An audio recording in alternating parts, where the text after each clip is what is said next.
शोभा नागरगोजे या चॅनलला लाईक आणि सबस्क्राईब करा. धन्यवाद.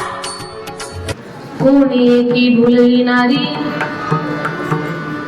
विकिता गोरस घ्या म्हणे हरी देखिला डोळा बैसला म्हणी तोची वदनी उच्चारी. प्रस्तुत काल्याच्या सेवेसाठी जगद्गुरु तुकोबारायांचा गवळणपर प्रकरणातील हा अभंग म्हणा किंवा एक गवळण म्हणा सेवेकरता निवडलेले आहे. या काल्याच्या चिंतनाकडे वळण्या अगोदर सर्व नळेगावकर आणि पंचक्रोशीतून तिथे काल्याच्या प्रसंगी एकत्र आलेल्या भाविकांना सांगायला आनंद वाटतो. बऱ्याच वर्षापासून नळेगावकरांनी सप्ताहाची परंपरा खूप छान जपली आणि खूप चांगल्या पद्धतीने या कार्यक्रमाचं स्वरूप फुललेलं बहरलेलं आपल्याला पाहायला मिळत आहे. कोणी एकी भुलली नारी विकिता गोरस घ्या म्हणे हरी. या गवळणीचा अर्थ सांगते मी तुम्हाला अगोदर. जगद्गुरु तुकोबाराय सांगतात एक गवळण भुलली. भुलली म्हणजे स्वतःलाच विसरली. भुलीचं इंजेक्शन दिल्यानंतर आपण आपले राहतो का? शुद्ध राहते का आपल्याला? जेव्हा आपल्याला आपला स्वतःचा विसर पडतो त्याला भूल म्हणतात. भुलीचं इंजेक्शन घेतल्यानंतर देहध्यास विसरणं ही गोष्ट ठीक आहे, पण परब्रह्माला पाहिल्यानंतर इथे माणसं स्वतःची मूर्तीच कशी? भगवान श्रीकृष्ण परमात्माला पाहावं अशोक भाऊ आणि गोपिकांनी स्वतःला विसरून जावं.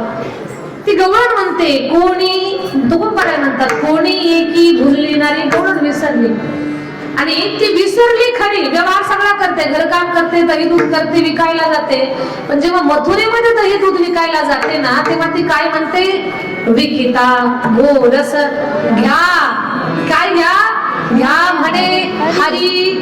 ती दही घ्या दूध घ्या म्हणतच नाही सुटणार बाबा. काय म्हणते? तुम्ही गोविंद घ्या, तुम्ही मुकुंद घ्या, तुम्ही माधव घ्या, तुम्ही हरी घ्या, तुम्ही नारायण घ्या, तुम्ही कृष्ण घ्या, तुम्ही दामोदर घ्या. दही दूध घ्या म्हणतच नाही. आता कल्पना करा आपल्या गल्लीतली एक चांगली चालती बोलती बाई आणि ती दह्या दुधालाच गोविंद घ्या मुकुंद घ्या म्हटल्यानंतर आपल्या भुवया उंच होतील आणि आपल्या चेहऱ्यावर प्रश्नचिन्ह उभं राहील, हिला झालं काय नेमकं? विस्मरण झालं स्वतःच सगळ्या गोष्टींचं. ती गवळण गेली मथुरेला आणि ती म्हणते दही दूध घ्या म्हणत नाही, ती म्हणते विकिता गोरस घ्या म्हणे हरी. कोणीतरी विचारलं तिला, हे भाग्यशाली गवळण, तुझी अवस्था तुझ्या स्थितीला प्राप्त झालेल्या माणसालाच कळत, साधारण माणसाला तुझा भाव कळू शकत नाही, पण तुला ही जी स्थिती प्राप्त झाली त्याचं कारण काय? ती म्हटली एकच कारण आहे, देखिला डोळा बैसला म्हणे. डोळ्यानं पाहिलंय मी त्याला आणि तो माझ्या अंतःकरणात बसला. व्यवहारातल्याही गोष्टी पाहिल्या की मनात बसतात, डोळ्यात भरतात मग मनात बसतात, पण त्या कायम टिकून राहतील का नाही सांगता येत नाही, कारण त्या नश्वर त्या सामान्य साधारण व्यवहारिक वस्तू आणि गोष्टी असतात. पण परमात्मा अशी एक चीज आहे ना, परमात्मा असा एक भाव आहे ना, परमात्मा अशी एक वस्तू आहे ना, ती ज्या भाग्यवंताला पाहायला मिळेल त्याच्या डोळ्यात बसेल आणि अंतःकरणात जी रुतेल ना ती कोण बाहेर निघणार. देखिला डोळा बैसला म्हणी. आणि जो मनात आहे तोची वदनी उच्चार. जे मनात आहे ते तोंडातून बाहेर येतंय, जे अंतःकरणात आहे ते ओठाद्वारे बाहेर पडतंय.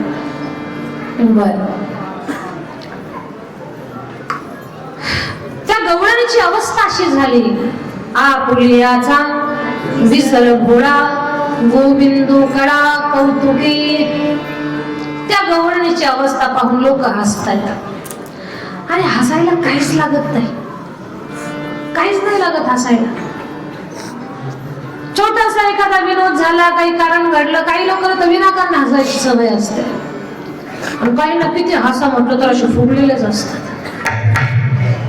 काहीच हस मोकळ्या मरण असतं आणि काही चोरून हसतात, काही कंजूस हसतात. कंजूस म्हणजे धनानं कंजूस असू द्या, मनानं कंजूस असू द्या, काही हसण्यात पण कंजूस असतात. दोघी फक्त असं करणार.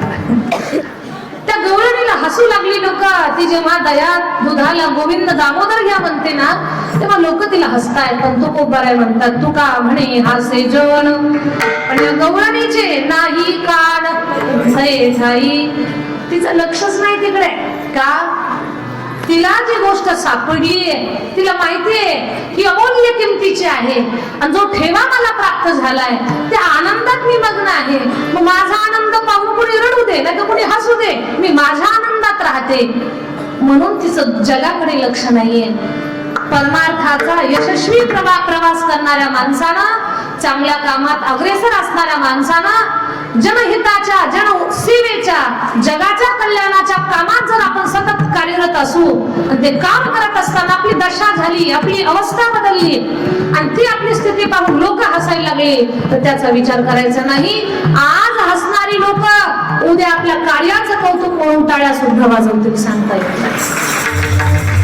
म्हणून नाही कान तये ठाई, हा या अभंगाचा, या गवळणीचा भाव तुम्हाला सांगितला. आता याच्यावरती आपण विस्तार करू. विठ्ठल विठ्ठल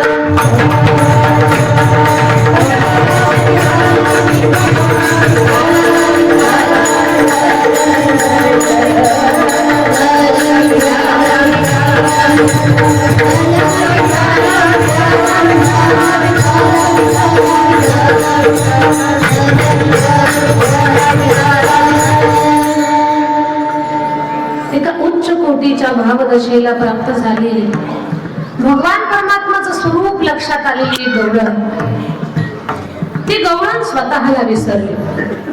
खरं तर सांगते मी तुम्हाला, आपण एक साधारण जीव आहोत. जीवानं प्रपंचाला स्वतःला विसरावं, त्या जीवाचं कल्याण आहे. पण जीवानं देवाला विसरू नये, देवाला विसरण्यात त्याचं नुकसान आहे. विसरभोळेपणा हा माणसाचा स्वभाव आहे. आणि आता तर भागवतात स्वतः सांगितलं, या कलियुगात माणसं फार मंद झालेली आहेत. आपण म्हणतोय आताची लेकरं फार हुशार आहेत, कम्प्युटर पेक्षा त्यांचं डोकं जास्त पळतंय, मान्य आहे मला, व्यवहारात पळतंय, पण परमार्थाच्या बाबतीत खरंच माणसं मंद झाली. आणि त्यातल्या त्यात विसरणं हा माणसाचा सगळ्यात मोठा गुण म्हणा, गिफ्ट म्हणा, काय म्हणायचं ते म्हणा. विसराळूपणा. मागच्या आठवड्यात काय खाल्लं ते सोडा, काल काय खाल्लं ते आज लक्षात लवकर येत नाही. विसरभोळेपणा. विसरभोळ हा शब्द आला म्हणून भोळे आणि विसरभोळे याच्यावर एक उदाहरण सांगते तुम्हाला. दोघं नवरा बायको विसरभोळे होते. एवढे विसराळू ते खूपच विसराळू होते. आणि त्यांची मुलं होती ती फार हुशार कलक होती. मुलं म्हटली, आई बाबा तुमची अशी अवस्था असल्यामुळे आम्हाला कधी पंढरपूरला जाता नाही आलं. पंढरीचं महत्व ऐकलंय आम्ही. संत भार पंढरी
जाऊ द्या आम्हाला.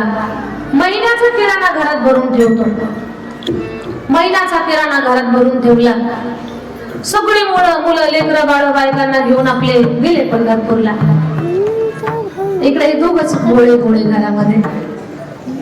आणि मग तो गृहस्थ झोपलेलाच होता. त्याची पत्नी उठली आणि तिला उठलं की चहाची सवय होती. ती उठली, तिला चहा बनवायचाय पण चहाला साखरच सापडणार. डबे पाहिले, सगळा किराणा पाहिला, तिला साखरच सापडा. आणि मग तिनं मालकाला उठवलं, मालक चहा प्यायचा आहे हो, पण साखरच नाही. तिचा मालक म्हटला, अगं मग साखर विसरली असतील पोरं, आणि त्यात काय नवले आपण दोघं विसरभोळे म्हणून आपले लेकरही विसरले असतील, त्याच्यात काय एवढं विशेष. ते म्हणे तसं नाही, चहा पिल्याशिवाय डोकंच काम करणार नाही. डोकं नव्हतंच, पण त्यातल्या त्यात ती काय म्हणते की माझं डोकं काम करणार नाही, मला तुम्ही साखर आणून द्या. तो म्हटला, तुला कळत नाही का काही, मी विसरभोळा नाही का. आणि घरातून बाहेर पडलो, जर घरच विसरलो तर, मग घर विसरू दे, तुलाच विसरलो तर. ती म्हटली, कोणाला विसरायचं तेवढं विसरा, पण साखर घेऊन या. साखर विसर. तो म्हटला, घरी कसा येऊ. ती म्हटली, काळजी करू नका, हातात पैसे आणि कपड्याला दोरी.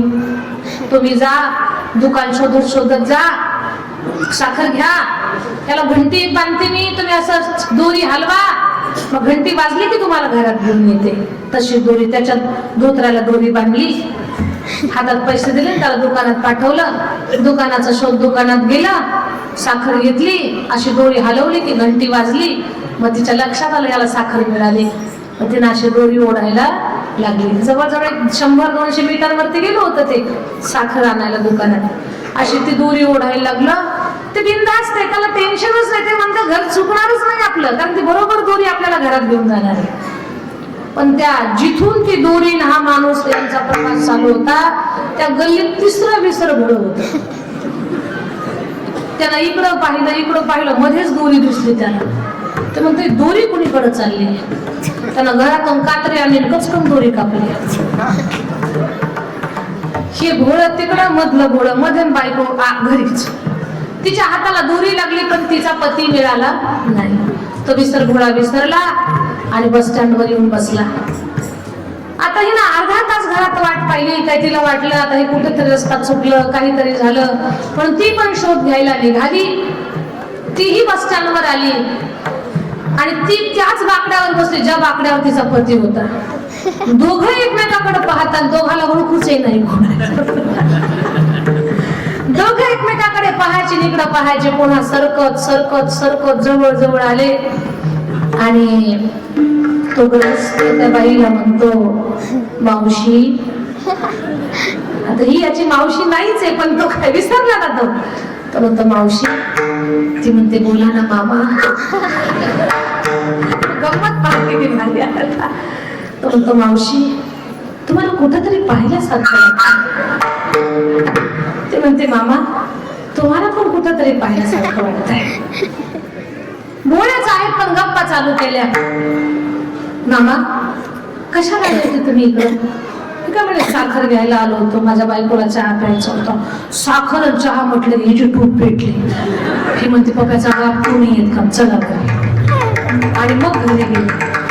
हे व्यवहारातले विसरभोळेपण आहे. हे विसरणं वेगळं, हा विसराळूपणा वेगळा. आणि पूर्ण देहाची शुद्ध असताना भक्तीमध्ये स्वतःला विसरणं वेगळं आहे. हे 2-3 प्रकारचं विसरणं आहे. आता पहा, परमेश्वरासाठी, परमार्थासाठी, भक्तीसाठी स्वतःचं विस्मरण होणं वेगळं, आणि संसारासाठी देव विसरणं ही आपली नुकसानाची बाजू आहे. माणसाला सगळं विसरू द्या, पण देव नाही विसरला पाहिजे आपल्याकडून. महाभारतातला प्रसंग आहे, हा सुंदर प्रसंग आहे. आपण ऐकलेला आहे, पण त्यातले गुह्य कदाचित कुणाच्या कानावर पडलं असेल नसेल, खूप लक्ष देऊ नये का. ज्या वेळेला द्रौपदी ताई तिच्या अंगावरचं वस्त्र ओढण्याचं काम चालू होतं, व्याकुळ झाला होता तिचा जीव.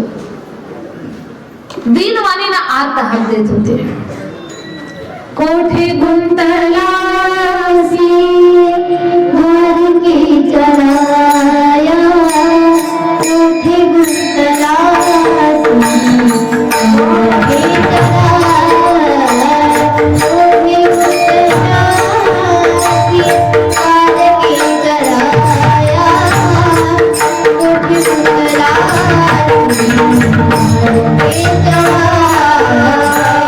कोठे गुंतलासी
कोठे गुंतला से द्वारकेच्या राया, वेळ का सखया लावी येला. कोण म्हणत होतो? द्रौपदी ताई म्हणत होती. बायका बरं आई, भगवान परमात्मा आले आणि द्रौपदी ताईला विचारलं, देवा कार्य उशीर लावला? भगवान म्हटले, द्रौपदी ताई लवकरच येणार होतो ग, पण तू पदर दातानं हाताने धरला. द्वारका दिशा म्हटली, इथंच होतो, द्वारकेला जावं लागलं. इथंच होतो, वैकुंठाला जावं लागलं. इथंच होतो, नळेगाव मध्ये उगीच लातूरला जाऊन यावं लागलं.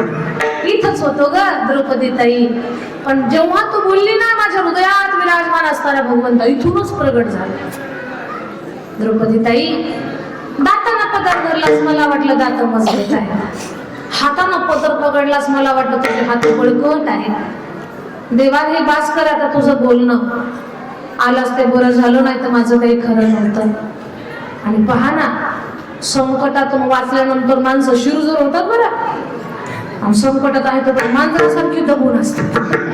मांजर कसं दबून असतं तशी माणसं दबून असतात. आणि एकदा का संकटातून बाहेर पडली, आपल्यावरनं घ्या, स्मशानात गेलो, भीती वाटली की तोंडातून राम राम राम राम राम राम राम राम. आणि स्मशानातून बाहेर आलो, गल्लीत गेलो की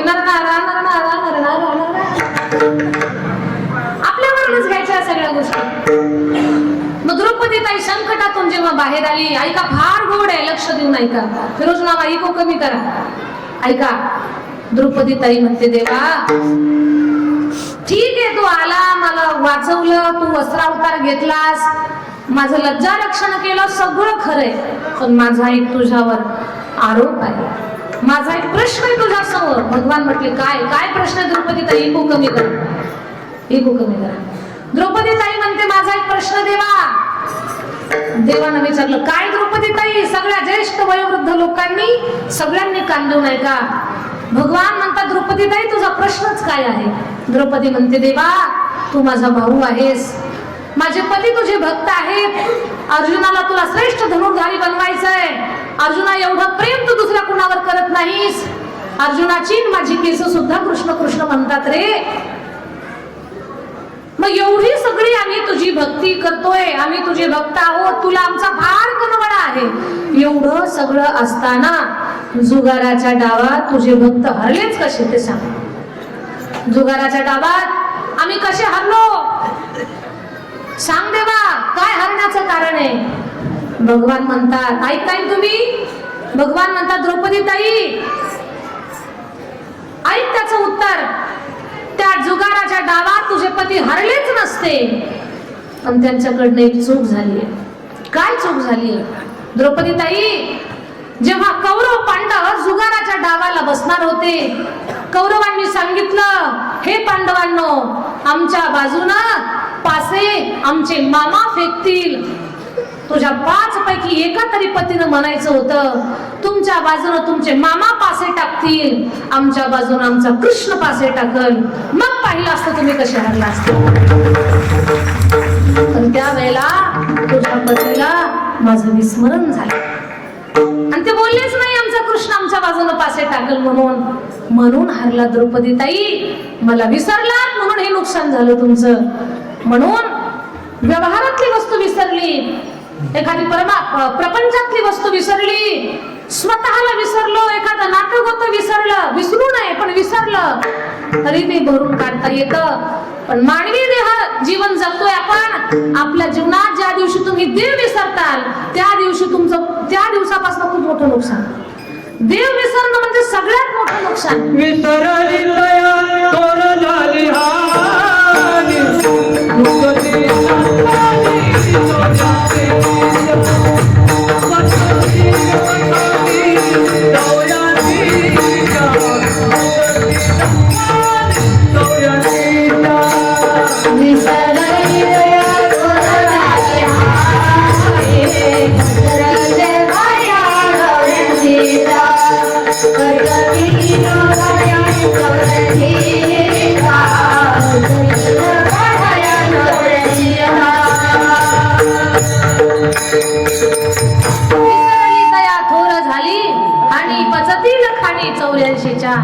देवाला विसरणं म्हणजे खायला मिळणार नाही, फिरायला मिळणार नाही, गाडी मिळणार नाही, बंगला भेटणार नाही असं नाही. हे प्रारब्धाने भेटणार तुम्हाला, पण देवच विसरला तर पूर्ण आयुष्याचं लक्ष 84चं गणित तुमचं चुकल.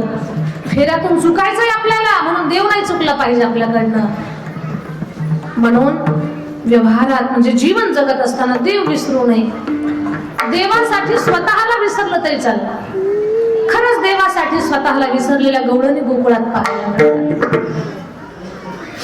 अशी त्यांची अवस्था आहे. विसरल्या कामधंदा, सासू सासऱ्याची नाही मर्यादा. विसरल्या कामधंदा, सासू सासऱ्याची नाही मर्यादा.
गौरणींनी हातातलं काम टाकून द्यावं.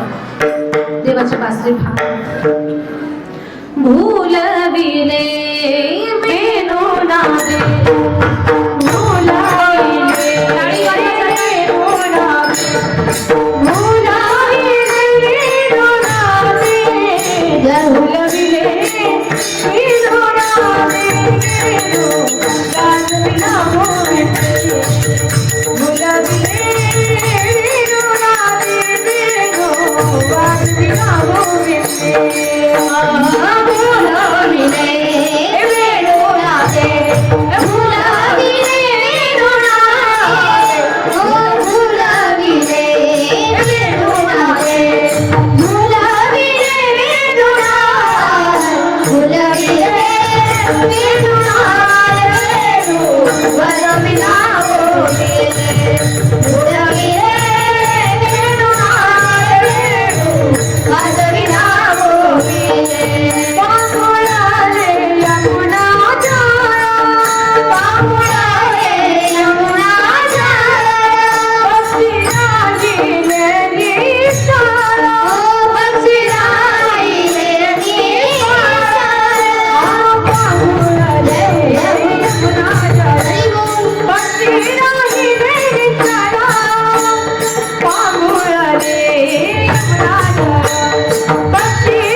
भगवंताची बासरी ऐकली की गवळणी विसरून बसवता आला. ऐका नळेगाव एक गवळण भाकरी बनवत होती. बासरी कानावर आली. अशा भाकरी बनवायला लागली जणू गौऱ्या बनवायला लागले. गौऱ्या बनवते. गाईच्या शेणाच्या गौऱ्या बनवताना गौरीचा आकार चुकला तर सासू बोलल, गल्लीतल्या बाया नावं ठेवतील, ही भीती असते का? झोपल्या का ताई, आता कुठं गौऱ्या बनवायच्या वेळ आहे? आता सगळ्याच्या घरात गॅस आहे. गौऱ्याचा प्रश्न गाईच नाही तर गौऱ्या कुठून? गौरी बनवताना काही नियम नाही, काही नाही, जसं येते तसं बनवा. भाकरी बनवताना नियम आहेत. काय काय नियम आहेत आताच्या पोरींना माहित पण नसते. भाकरी बनवताना पहिला नियम, पीठ चांगलं मळावं एकजीव. दुसरा नियम, भाकरी गोल करावी. तिसरा नियम, भाकरीचे सगळे अंक समान असावे आणि काठ नाजूक असावे. त्याच्यामध्ये पोटात गोळा तशी नसते, काठ सुद्धा जाड जमत नाही. समान भाकरी असावी, त्याचे काठ नाजूक असावेत. हा तिसरा नियम. भाकरीचा आणखी एक नियम आहे, किती पातळ भाकरी केली किंवा तुम्हाला जशी म्हणजे जमते तशी केली तर ती फुगलीच पाहिजे. त्याचा पुढचा नियम, भाकरीला डाग लागू नये, ती करपू नये, ती जास्त जळू नये आणि भाकरीचा असा पापड वरचा फुगावा. आणि 6वा नियम, फुगलेला पापड तोंडात टाकू नये. हे भाकरीचे नियम आहे. त्याच्यातला अजून एक नियम, भाकरी करताना, भाकरी बनवताना परातीचा भाकरीचा आवाज झाला नाही पाहिजे. हा सगळ्यात महत्वाचा नियम आहे.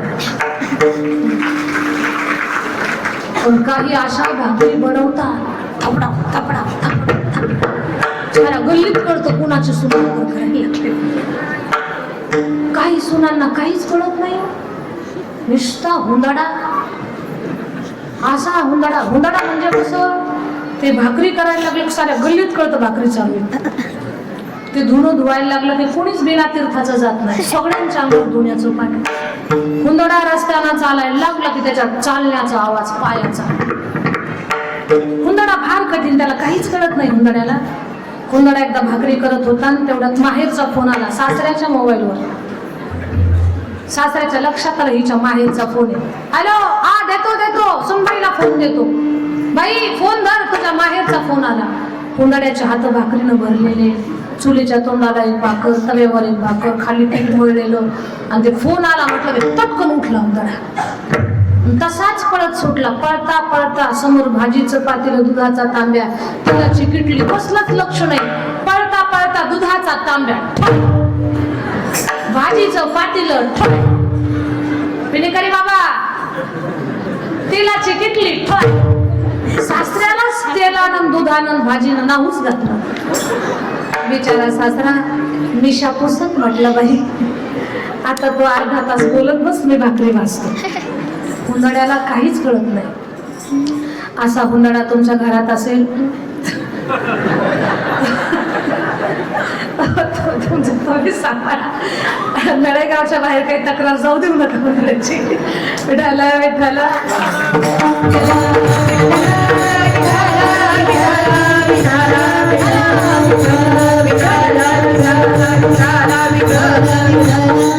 भाकरी बनवण्याचे नियम आहेत.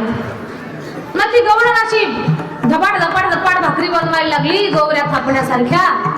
मग ते तिची सासू म्हणते, अगं काही कळतंय की नाही तुला? गल्लीतल्या बाया काय म्हणतील? भाकरी करायच्या बंद करून जा पाण्याला. तिला तेवढंच पाहिजे होतं. निघाली. भगवंताची बासरी कानावर पडली आणि गवळण शृंगार करत होती. शृंगार करते, कानावर बासरीचा आवाज आला. ती देहभानच विसरली. शृंगार तिचा बदलला. तिनं कानातलं झुंबर नाकात घातलं, नाकातली नथ कानात घातली, ओठावरची लाली कपाळी लावली आणि डोळ्यातलं काजळ ओठावर लावला. आता बोलताना फार हसू येतंय, पण घरात कोणीच नसताना असा मेकअप तुम्ही करून पहा. कानातलं झुंबर नाकात घाला, नाकातली नथ कानात घाला, ओठावरची लाली कपाळी लावा, कपाळातलं डोळ्यातलं काजळ नाकावर लावा.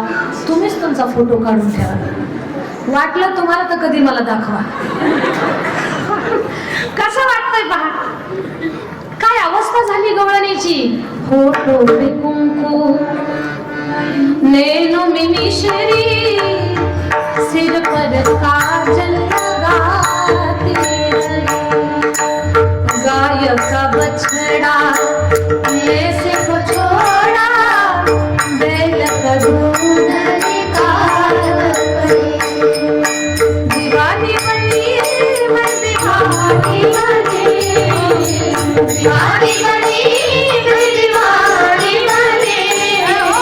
मुरली किनारे दीवानी बनी, मुरली किनारे दीवानी बनी, मुरली किनारे दीवानी बनी.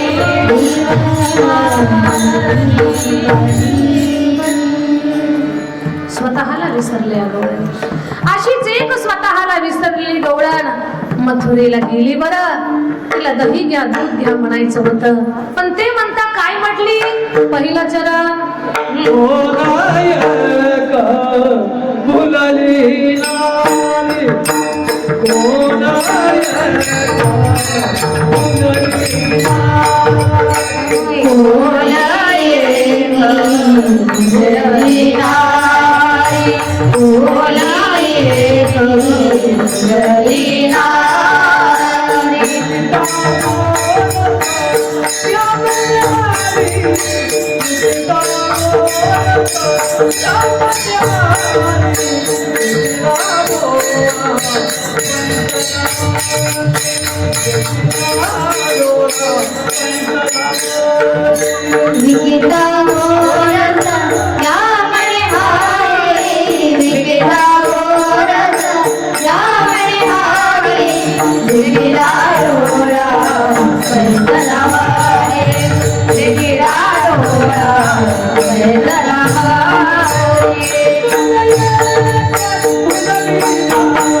Bye.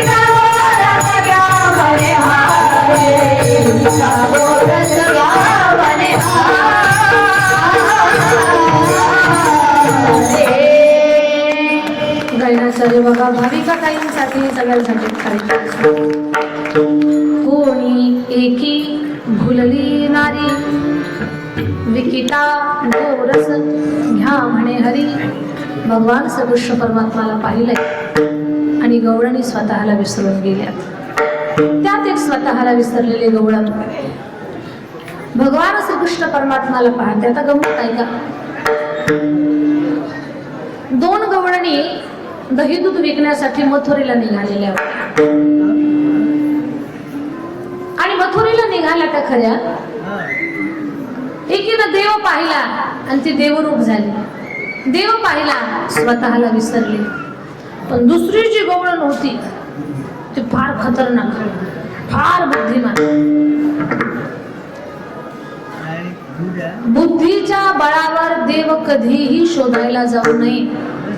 देव शोधण्यासाठी भाव अंतकरण जागा असावा लागतो. परमार्थामध्ये बुद्धीनं चालण्यापेक्षा अंतकरणानं चाला. आणि व्यवहारात मनाला पुढे ठेवू नका, बुद्धीला पुढे ठेवा. व्यवहारामध्ये भावना प्रधान झाला तर नुकसान होईल आणि परमार्थात बुद्धिजीवी झाला तर नुकसान होईल. पण परमार्थात बुद्धी नको, भाव पाहिजे. आणि प्रपंचात भाव नाही, बुद्धी पाहिजे.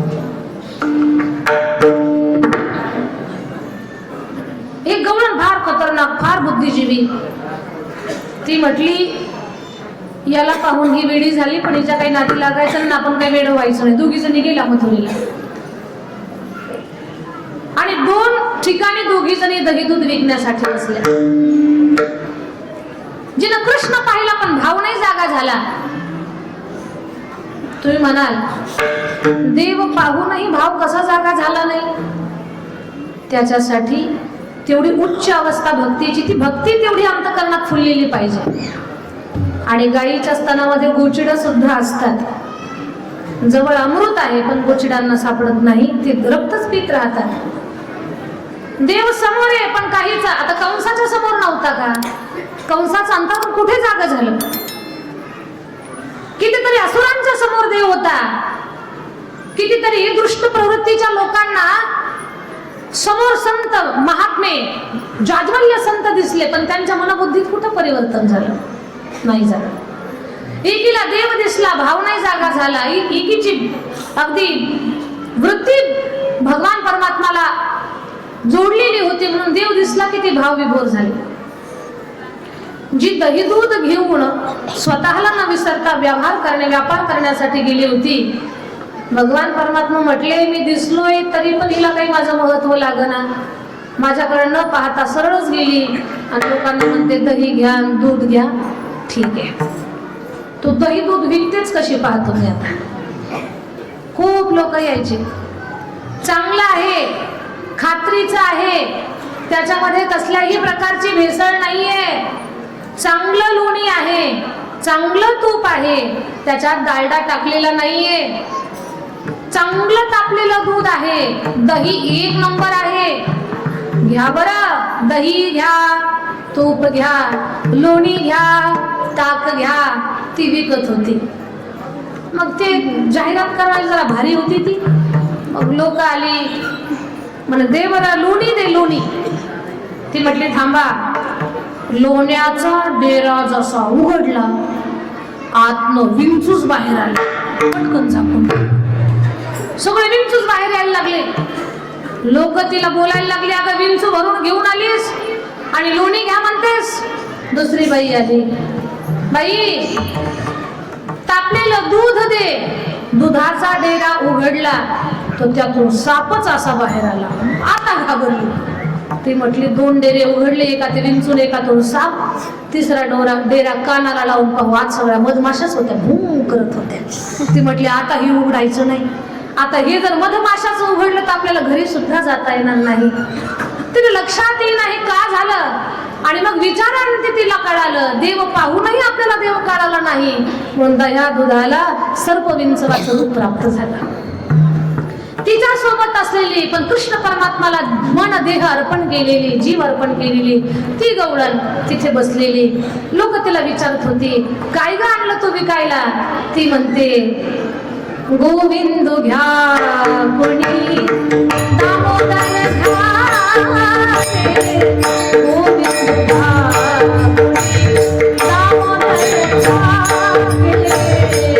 कुणी दामोदर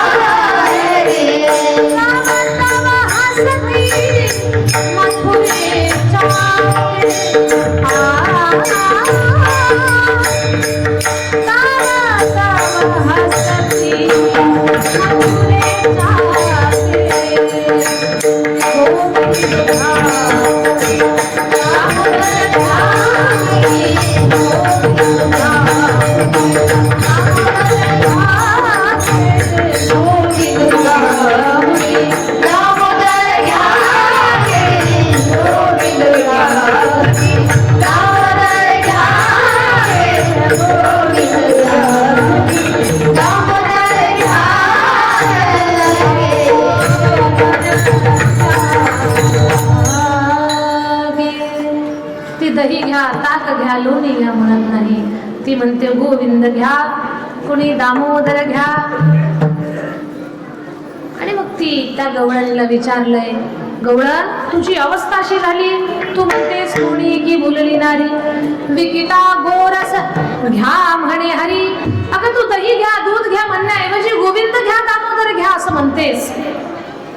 ह्याच्यावरून बोलणारच आहे तुम्हाला पुढे, पण मलाही तुम्हाला कीर्तन सांगण्याच्या नादात एक गोष्ट विसरूनच गेली. आज वैकुंठवासी दत्तोपासक अपसिंगेकर महाराजांची पुण्यतिथीचा आजचा दिवस आहे. पूर्ण आयुष्य त्यांनी दत्त महाराजांची उपासना, दत्त पूजा, दत्त सेवा, दत्त महाराजांच्याच समोर राहणं, दत्त दत्त दत्त दत्त सारखा ध्यास त्यांना त्यांच्या जीवनामध्ये त्यांनी घेतलेला.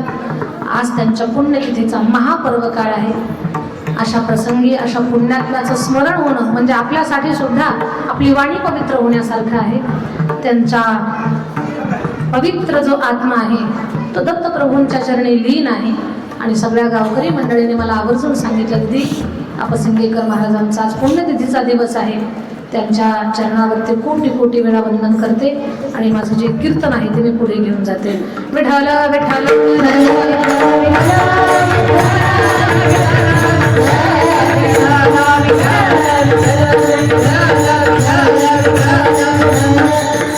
कोणी एकी भुलले नारी, विकिता गोरस घ्या म्हणे हरी. तिला विचारलं, बाई तू दही घ्या दूध घ्या म्हणतच नाही, तुला असं का झालं? तिनं अभंगाचं दुसरं चरण सांगितलं.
देखिला डोळा बैसला मणी, तोची वदनी उच्चारे. असं का झालं मला?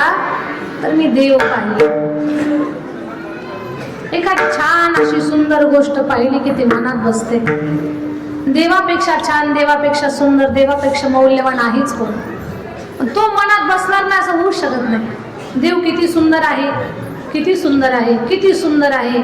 ऐका बरं, तो मनात बसणं साहजिक आहे, कारण तो एवढा सुंदर आहे, त्याच्यासारखं सुंदर या जगात दुसरं काहीच नाही. लावण्याचा गाभा,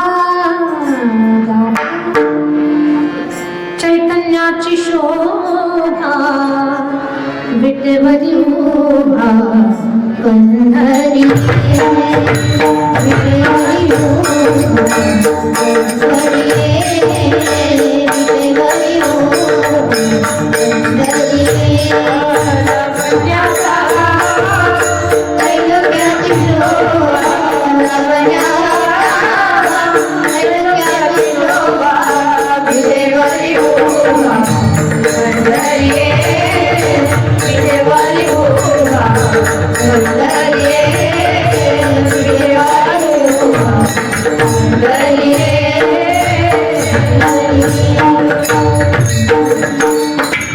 वस्तू मनात बसण्यासाठी एक तर ती सुंदर असावी, ती मौल्यवान असावी, ती विशेष असावी. मौल्यवान, विशेष आणि सुंदर फक्त भगवान आहे. आपण सुंदरतेचा फक्त आव आणतोय. आपण ओरिजिनल सुंदर नाही. कोणाला किती नाक असू द्या आणि किती कलर भारीतला असू द्या, आपण ओरिजिनल सुंदर नाही. का बरं? कारण वयाच्या 20 मध्ये आपण जसे दिसतो तसे 80 मध्ये दिसतो का? मी कथेच्या पहिल्याच दिवशी सांगितलं, 2-2.5 वर्षाचं लेकरू असं टपकन उचलून घ्यावं वाटतं. कापसासारखी त्याची त्वचा, पाणीदार डोळे, सफरचंदासारखे गाल, कुरडे केस, असं गुबगुबीत तब्येतीनं जाम आणि स्वच्छ लेकरू असं उचलून घ्यावं वाटतं की नाही? त्याचा पापा घ्यावा वाटतो की नाही? नळेगाव पुरुष मंडळ, कुणाचंही लेकरू असू द्या, 2-2.5 वर्षाचं सुंदर देखणं बाळ, त्याचा पापा घ्यावा वाटतो की नाही? बोलत नाही तुम्ही. नळेगाव घ्या वाटतो की नाही? 2 वर्षाच्या लेकराचा पापा घ्यावा वाटतो. 80 वर्षाच्या आजोबाचा घ्यावा वाटतो का? 80 वर्षाच्या आजोबाचा घ्यावासा वाटत नाही का? सौंदर्य निघून गेलेलं आहे. काही लोक सुंदर दिसण्यासाठी खूप प्रयोग करतात. चेहऱ्यावर काय प्रयोग, कपडे काय भारी भारी घालतात. आणि सांगू तुम्हाला, काही लोकांना ना देवानं नैसर्गिक सौंदर्य दिलेलं आहे. पहा, त्याने 40 रुपये मीटरचं कापड अंगावर घालू दे, रुबाबातच दिसतात. काही नाही, रेमंडचा कपडा घालू दे, घुसगावण्यासारखे दिसतात. तर नॅचरल सौंदर्याचा भाग आहे. भगवंता एवढं सुंदर कोणीच नाही या जगामध्ये. देव एवढा सुंदर आहे. काही ऋषींना कळालं, देवाच्या चरणस्पर्शानं दगडाची स्त्री होते. तपश्चर्या करत होते बिचारे. ते म्हटले अजून काही देव भेटना, याच्यापेक्षा संसार करून मग देवधर्म करू. मग ते म्हटले आता लग्नासाठी पत्नी कोण देणार आपल्याला? त्यांना कळालं रामाच्या चरणस्पर्शानं दगडाची स्त्री होते. म्हणजे याला जशी पत्नी पाहिजे तशा वजनाचं दगड घेतलं त्यांना. कोणी 20 किलोचं घेतलं, कोणी 40 किलोचं दगड घेतलं. जसं म्हणजे तशी दगड घेतली, रामरायाच्या जवळ आले आणि रामरायाला पाहिलं. त्यांना म्हणायचं होतं देवा या दगडाच्या स्त्रिया करून द्या, पण देव पाहिला आणि भुलूनच गेले देवाचं रूप पाहून. ते म्हटले देवा आम्हाला तुमच्या स्त्रिया करून घ्या. भगवंताचं सौंदर्य पहा. देवासारखं सुंदर कोणीच नाही, कारण त्याचं रूप पाहिलं की आपलं आपण राहत नाही. तो सुंदर आहे, तो विशेष आहे, तो विशेष आहे. सर्व गुणांचा धनी आहे, ऐश्वर्याचा तो अधिपती आहे, तो अलौकिक आहे, तो दिव्य आहे, तो ब्रह्मांडाचा मालक आहे. त्याचा कुणी मालक नाही. तो जगतपिता आहे, जगतपती आहे, विश्वाचा मालक तो आहे. सगळ्या गोष्टीनं तो परिपूर्ण आहे. म्हणून तो पाहिला आणि डोळ्यात बसला. वस्तू मनात डोळ्यात बसावी याच्यासाठी विशेष असावी, सुंदर असावी आणि ती सर्व गुण संपन्न असावी. या सगळ्या बाबतीमध्ये फक्त देव. ती गवळण म्हणते देखिला डोळा बैसला म्हणी, त्याला मी पाहिलं आणि तो माझ्या मनात बसला. देखिला डोळा बैसला म्हणी, आणि जो मनात बसला तो ओठाद्वारे बाहेर आला. तोची वदनी उच्चारी, आणि खरंच माणसाचं जे मनात असतं ना ते ओठातून बाहेर येत असतं. देव ज्यांच्या हृदयात बसलेला आहे त्यांच्या ओठातून काय बाहेर येणार आहे? भगवंताशिवाय दुसरं काहीच नाही. सावता महाराज शेतात कांदा लसूण मिरची पाहतात, पण त्यांना लसूण मिरची मध्ये मिरची आणि लसूण दिसत नाही. आतमध्ये विठ्ठल भरल्या कारणानं तोंडातून लसूण मिरचीला सुद्धा ते विठ्ठल म्हणतात.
चित्तामध्ये तो भरला म्हणून ओठाद्वारे बाहेर आला.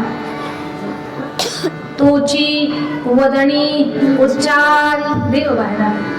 आणि देव आतमध्ये बसल्यामुळे तो हृदयात विराजमान झाल्यामुळे आम्हाला आमच्या देहाचं भान राहिलेलं नाहीये. आपुलियाचा विसर आपुलियाचा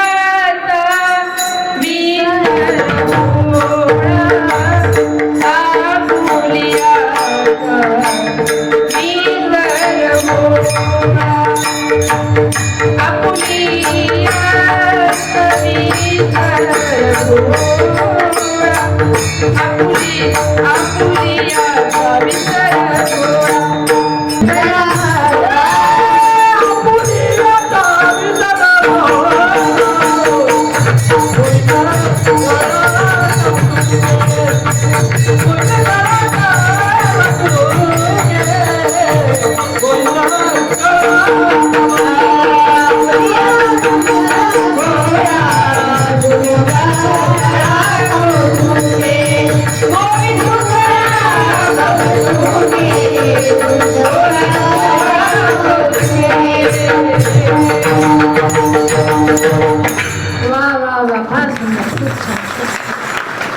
आपुलियाचा विसर गोळा गोविंदो कडा कौतुके.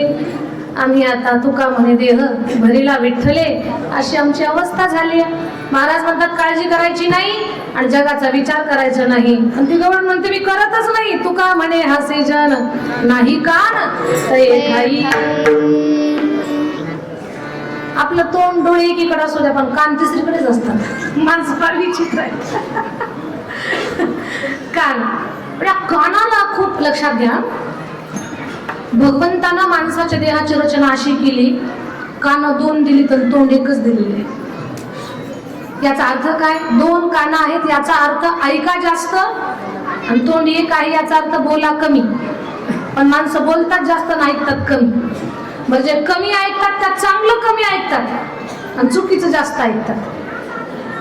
चुकीच्या गोष्टीकडे अजिबात कान देऊ नका. आपले कान फार मौल्यवान आहेत. या कानातून कधी काय प्रवेश कराल काही सांगता येत नाही. या कानातून अमृतच आतमध्ये जावं, जीवाचं कल्याण व्हावं याच्यासाठी प्रयत्नशील राहा. आणि जी लोक फुटक्या तोंडाची आहेत, ज्या लोकांच्या तोंडाला देवाचं नाव नाही, त्यांच्याकडचं चुकूनही कान गहाण ठेवू नका. घरामध्ये एकत्र कुटुंब असेल, भली सासू बडबडी असेल, सासरा कठीण असेल, पण पती तर तुमचा ऐकतोय ना. भांडू द्या तुमच्या नंदेनं, बडबड करू द्या तुमच्या जावेनं, पण कधी शेजारणीला कान देऊ नका. बरं काय होईल काही सांगता येत नाही. कान ताब्यात ठेवा. आपलीच आहेत पण आपल्या ताब्यात नाही. सावध राहा. चांगल्या कामासाठी कान, भगवत चिंतनाला श्रवण करण्यासाठी लावा. पण चुकीचं ऐकायचं म्हटलं की कान दाबून घ्या. साबरमती आश्रम आहे अहमदाबाद मध्ये गांधीजींचा. प्रवेशालाच 3 माकडांच्या मूर्ती आहेत. एका मूर्तीच्या कानावर हात एकाच्या डोळ्यावर हात, एकीच्या तोंडावर हात आहेत. गेला असेल आपल्यातलं कुणी अहमदाबादच्या साबरमती आश्रमात, गांधीजींचा तो आश्रम, ते वस्तू संग्रहालय पाहिलं असेल आपल्यापैकी कुणीतरी. ऐका बरं, माकडं मूर्तीच आहे, मूर्तीच्या रूपात आहेत, पण संदेश खूप मोलाचा देत आहेत. कानावर हात आहेत, डोळ्यावर हात आहेत, तोंडावर हात आहेत. ती माकडं सांगतात, ज्यानं तोंडावर हात दिलाय ते माकड सांगताय व्यर्थ बोलू नका. ज्यानं डोळ्यावर हात ठेवलेला आहे ते सांगताय वाईट पाहू नका. आणि ज्यानं कानानं हातानं कान दाबलेले आहेत ते म्हणतं जगातलं वाईट काहीच ऐकू नका, कल्याण होईल तुमचं. हे आमच्याकडून शिका. कोण सांगताय? माकडं. पण माणसं ऐकत, पण नळेगाव मधली ऐकणार. बाकीच जाऊ द्या, पण आपण ऐकणार आहोत. नाही कान तये ठाई, माझं लक्ष नाही जगडेंदेकडे, मी माझ्या भक्तीच्या आनंदामध्ये निमग्न आहे. हाच भक्तीचा आनंद आणखी आपल्याला एक 10-15 मिनिटासाठी प्रेमानं भजन करू.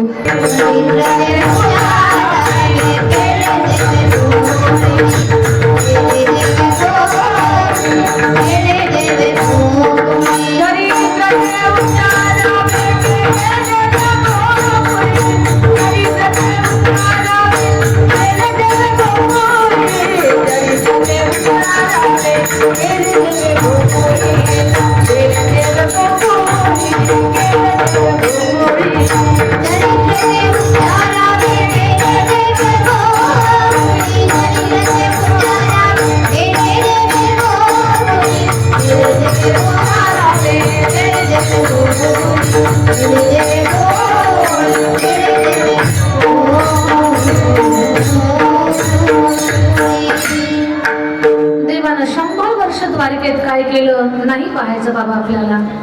14 वर्ष मथुरेत देवानं काय केलं ते सुद्धा पाहायचं नाही. पण 11 वर्षाच्या बाल्यकालामध्ये भगवंतानं गोकुळात काय लीला केली ते पाहायचे. अशोक भाऊ, भगवान परमात्मा जन्माला यायच्या अगोदरच देवाची लीला चालू झालेली होती.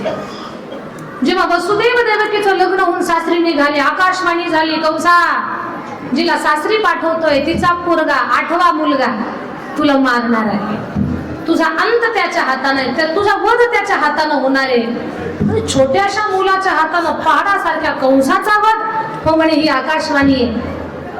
तुझ्यासारख्या शूर धीर साहसवान बलवान सामर्थ्यवान राजस्वरूप असणारा तुझा मृत्यू हिच्या मुलाच्या हाताने. मग कंस म्हटला हिच्या मुलाच्या हाताने ना, हिलाच ठेवत नाही आता. तलवार काढली, सपकन वार करणार. वसुदेवजीनं हात जोडले, नका मारू, जी मुलं होतील ती तुम्हाला देऊ, ठेवायचे का मारायचे तुमचे तुम्ही ठरवा, मारू नका, आमची लेकरं तुम्हाला देऊ. बर, कारागृहात टाकलं, लेकरू जन्माला आलं, कंसाच्या हातात दिलं, 6 मारले. 1 नाही 2 नाही. त्या आईचा आणि त्या वडिलाचा जीव काय म्हणत असेल. लेकराला ठेच लागली तर माईबापाच्या डोळ्यातून पाणी येतं. ज्या लेकराचं बालपण पाहायचं, त्याचं रांगणं पाहायचं, त्याचे बोबडे शब्द ऐकायचे, त्याचं हसणं, त्याचे 2 दात, त्याचे कुरळे केस, त्याचं गोंडस रूप, हे सगळं पाहायचं. तर ते नाही मिळालं सुख. वसुदेव देवकीला नाही भेटलं ते सुख. 6 मारले, 7वं योग माईनं रोहिणी उदरी निघून घातलं. आणि 8व्या वेळेला भगवान परमात्मानं वसुदेवजीच्या मनात प्रवेश केला. मग देवकीच्या गर्भामध्ये देवकी मातेचं जसं तेज वाढू लागलं ना, तसा कंस घाबरू लागला. त्याच्या मनात भय भीती निर्माण झाली. आणि आता भगवान परमात्माचं अवतरण होणार आहे. अशी सृष्टी बहरली आहे, चैत्र नाहीये, पण सृष्टीच्या सौंदर्यात भर पडली. विश्वाचा मालक येणार. असा पाऊस झाला की पृथ्वीवरची सगळी घाण वाहून गेली, जणू तिनं धुवून काढलंय त्या सगळ्या वसुंधरेला. खूप स्वच्छ झाली पृथ्वी, सुंदर झाली. देवाचं अवतरण होणार आहे. मुसळधार पाऊस, विजांचा गडगडाट, ढगांचा गडगडाट.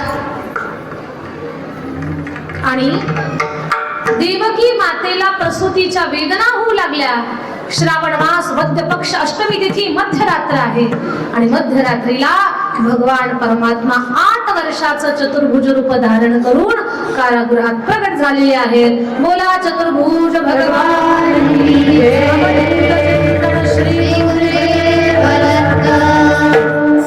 सांगितलं आई बाबांना काळजी करू नका, मी छोटं स्वरूप धारण करतो. मला नंद बाबाच्या वाड्याला नेऊन ठेवा. नंद नंदाच्या घराला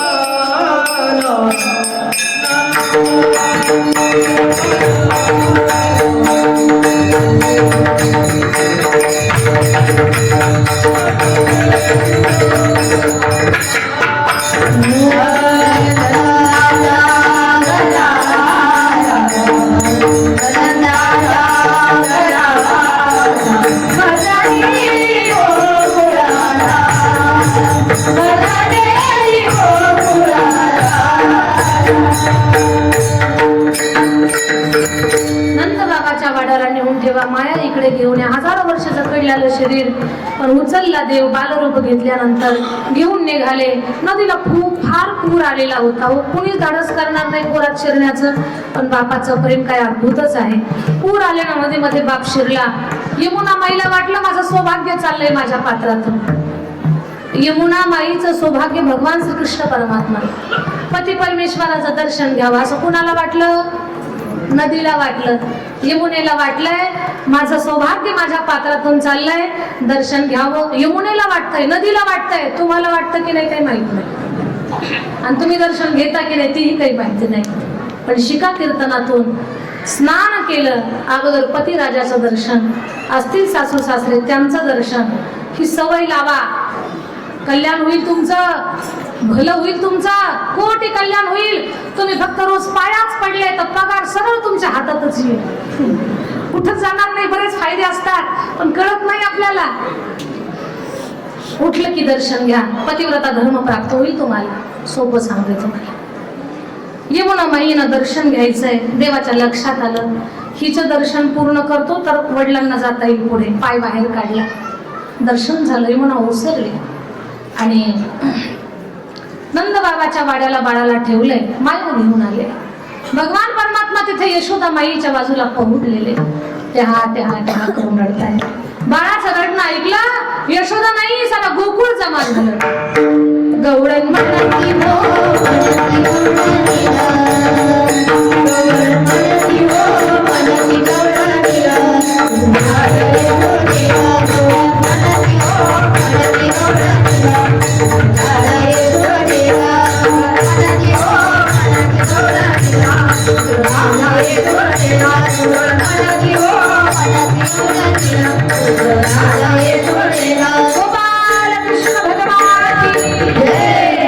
किती लोकांना वाटतंय देवाच्या जन्मानं आम्हाला आनंद झालाय, त्यांनी हात वरती करा. कृष्णाच्या जन्माचा आनंद कुणाला झाला त्यांनी हात वरती करा. साऱ्या नळेगावला आनंद झालेला आहे. हात खाली घ्या. देवाच्या जन्माचा आनंद कुणाला झाला नाही त्यांनी हात वरती करा. सगळ्यांना झाला. पण आनंद काय असा निवांत असा आनंद नाही. आनंद हा उड्या मारून नाचून गाऊन व्यक्त करायचा आहे. ज्यांना वाटतंय ते उठून उभं राहू शकतात, ज्यांना वाटतं ते उड्या मारू शकतात. आनंदानं सहभागी व्हा. एक धावी एक पुढे नाटी वाटी सुंट भरे. एक धावी एक पुढे नाटी वाटी सुंट भरे. एक धावी एक पुढे नाटी वाटी सुंट भरे. एक धावी एक पुढे नाटी वाटी सुंट भरे. मनती हो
देवाचा जन्म फार सुंदर साजरा झाला बाबा, तुमचे पण धन्यवाद. भगवंताचा जन्म उत्साहात संपन्न झाला. आता वेळ कमी आहे आपल्याकडे. भगवान परमात्मा पाळण्यात आहे, तोवरच काही राक्षस मारले. भगवान परमात्मा रांगू लागले. तळवे तळ हात टेकित, तळवे तळ हात,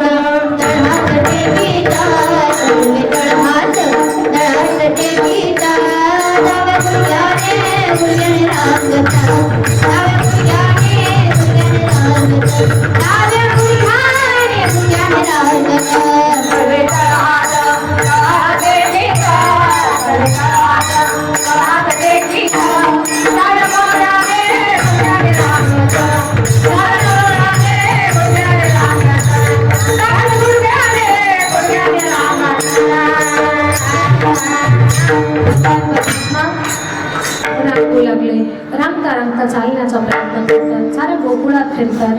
चोरीचं प्रकरण चालू झालं. गोपाळांना एकत्र केलं. रोज घरफोडी, रोज गाराणं घेऊन गवळणी यशोदेकडे एक एक करून एक एक गारणं सांगते. एक गवळण तर विनाकारणच गारणं सांगत होती. भगवान म्हटले, मावशी तुमचा नंबर सगळ्यात शेवटी होता, कशाला मला चॅलेंज केलं. गोपाळांना तिचा घर नंबर, फोन नंबर, ऍड्रेस लिहून घ्या. देव रात्रीच गेले. दही दूध खाल्लं आणि वापस येताना गवळ्याची दाढी, गवळणीची वेणी, डोळींची मागली गाठ. भगवान झाले पसार.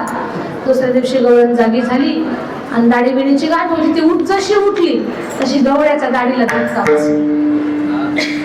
गाडी ओढल्यावर फार राग येतो माणसाला. त्याला खूप राग आला. ती म्हणते, काही कळतं का नाही तुम्हाला? तो म्हणतो, तुला काही कळतं की नाही? दाढी ओढतेस काय माझी? ती म्हटली, तुम्हीच माझी वेणी ओढली, मी काही तुमची दाढी ओढली नाही. दोघांची भांडणं लागली. पाहिलं दाढी वेणीची गाठ. मग म्हणे, सोडू आपण. सोडण्याचा प्रयत्न केला, सुटत नाही. कापण्याचा प्रयत्न केला, कापत नाही. जाळण्याचा प्रयत्न केला, सुटत नाही. काहीच केला, गाठ सुटत नाही. मग म्हटले, आता नंद बाबाच्याच वाड्याला जावं लागेल. गवळी गवळण दोघं तयार झाले नंदाच्या वाड्याला जायला. आणि गवळणीची वेणी होती, तिला पुढे चालावं लागत होतं. गवळ्याची दाढी होती, ते पाठीमागे चालत होतं. त्यात गंमत आहे का, गवळण 7.5 फूट उंच, गवळी 2.5 फूट बुटका. जोडा लावला असेल, काय पण ठाऊक असेल. ते तडा तडा तडाशी तुड तुड तुड तुड तुड तुड. आणि मग खूप फजिती झाली यांची. भगवंताला शरण आले, देवा माफ करा, दाढी वेण्याची गाठ सुटली. अशी खूप खोड्या, खूप गाराणी, अनेक लीला. पण वेळ कमी आहे. भगवान परमात्माला मग शाळेत टाकले. गाईंना घेऊन जाणं ही शाळा होती पहिली. मग तिकडे अनेक खेळ खेळायचे. हा मामा होतो, तो लगोरी, विटी दांडू, खूप खेळ खेळले. खेळ खेळून खेळून खेळून माता म्हणतात, खांदी भाल पोटी भूक, काय खेळायचे सुख. सगळ्यांच्या बरं एकत्र केल्या. भक्तिभावानं, प्रेमानं सगळ्यांना गोपाळकाला खाऊ घातला. तो ज्ञानाचा, प्रेमाचा काल आपल्या सगळ्यांना प्राप्त होतो आहे. वर्षानुवर्ष हा धर्मयज्ञ, नामयज्ञ, कथायज्ञ, कीर्तनयज्ञ आपल्याकडे नळगावकरांच्या उत्स्फूर्त प्रतिसादानं, उत्साहानं, सहकार्यानं, अन्नदान, धनदानानं, उपस्थितीनं संपन्न व्हावा. देवानं तुम्हाला देवधर्म करायला खूप ताकद, खूप बळ, खूप धन, खूप संपत्ती आणि खूप वेळ द्यावा तुम्हाला, अशी मी दत्त महाराजांच्या चरणी प्रार्थना करते.